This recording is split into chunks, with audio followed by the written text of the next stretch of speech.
So first off, you're going to want to make sure that you've got enough space to do this because it does take a little bit of space to lay everything out.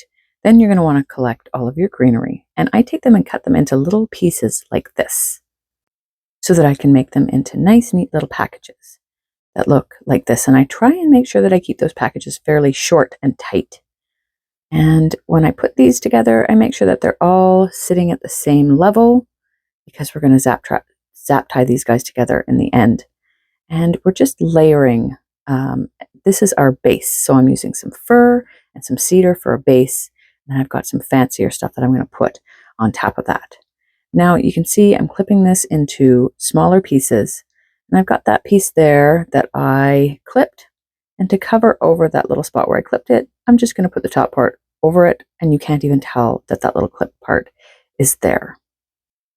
Once I'm happy with the fullness of this, I'll start adding some decorative pieces to the top.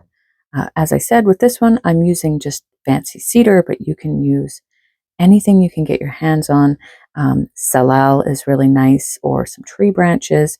You'll see we'll add some of those later. So this is just a fancier cedar that's got kind of a bit of a blue tinge to it here. I'm not sure what it's called, but I'm just taking some pieces of this and I'm going to add this in.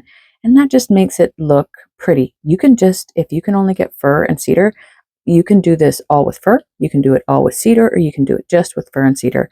You don't have to have anything fancy. So now I'm going to take my zap tie and I'm going to put it around here. And I'm just going to zap tie this little package together. Make sure you get it the right way around so that the teeth actually grip. I did a workshop on this and some of the people weren't actually strapping it like it wasn't getting tight for them, and then they were coming loose. So make sure that it has caught and it's flipped around the right way. I'm just going to cut my little tail off there, and I have my first little package. So I'm doing two different kinds here. One of my little fancy cedars has like these berries on it, and then I have the other one that I've already shown you. And then I will alternate these. I have 12 bunches altogether, 6 bunches of each. And I alternate. I put one, then I put the other, then I put the other. So clear up your space so you've got enough room for your form to sit in front of you. Now, it's like concaved on one side or like it rounds up on the other side. I'm going to use this with it rounding upwards, but I've done it the other way around. I don't really find much of a difference. So you can do it however you want.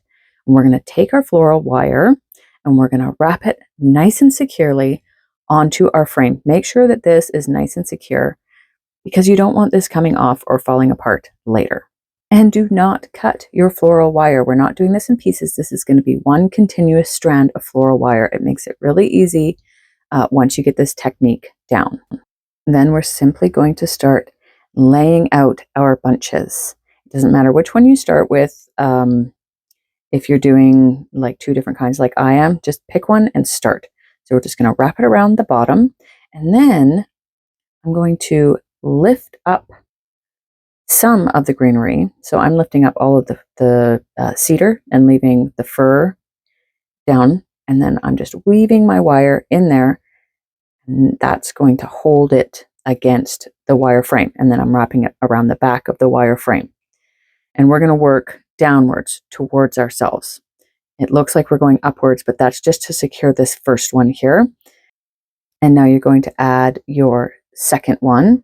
I go through and make sure, because the ones that are on the bottom, you're not going to see as much. They're going to get covered up. So if I've got some that have more of the berries, like these ones here have berries on them, I try and keep them closer to the top. No, the berries aren't red. They're cedar berries of some sort. Anyway, so I'm taking the wire, which is still one continuous strand, and I'm going to do the same thing. I'm going to lift all of the back pieces up, leaving the fir laying down, or I kind of like take it in half, and then I wrap the wire around that. And then I'll take, and I keep it nice and snug here, nice and tight, not too tight. You don't want to break your wire, but you really want it to be nice and snug. Then I just take the top little bit and wrap it around there. And that's all. We're just going to go around and wrap each one of these individual little parcels on here. Now, in turn, some people don't use the zap strap and they just make their little bunches and put them on with the wire. I find the zap straps just make it so much simpler to keep everything nice and neat and tidy and together.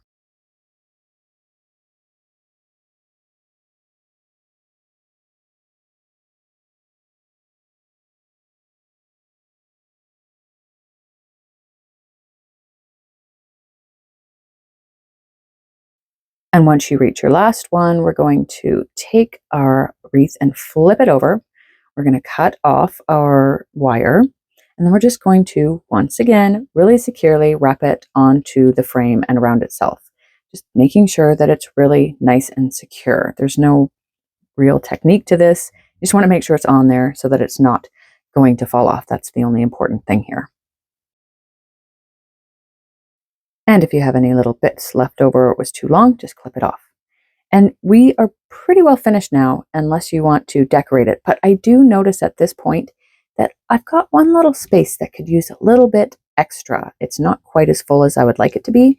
So you can just go through and stick whatever little bits in you want. Just make sure you stick them in really well. It does hold up quite well if you stick pieces in. Here I'm also adding in some young alder. These are young alder trees actually. Because the branches would be kind of brittle. So these turned out really pretty. If you can get some branches like this that are young and have some nice tender little shoots, they look really pretty. You can purchase stuff from the dollar store that you can stick in here too if you would like. I like to try and keep things natural, but to show you and give you an idea, you can add on ribbons and that sort of thing. And like I said, you can purchase berries and stuff that are fake from the dollar store if you want to, or you can get some holly and put some real berries on here. I'm also adding in some pine cones. We got these from our property, but you can also purchase these from the dollar store in a package. And I'm just glue gunning all of this on. And this is what the outcome looks like in the end. I will make a separate quick little short video on how I made that ribbon so that you guys can see that. I've just got this on the door of my farm stand, and it looks really pretty. It actually looks a lot prettier in person than it does here in the video. You can see the alder and the dimension that it gives it. And this is another one that I made with some salal instead of the fancy cedar. So if you guys like this tutorial, please consider subscribing to my channel and give us a like, because that really helps us out. And I hope that you guys all have a wonderful, wonderful holiday season. Thanks for watching.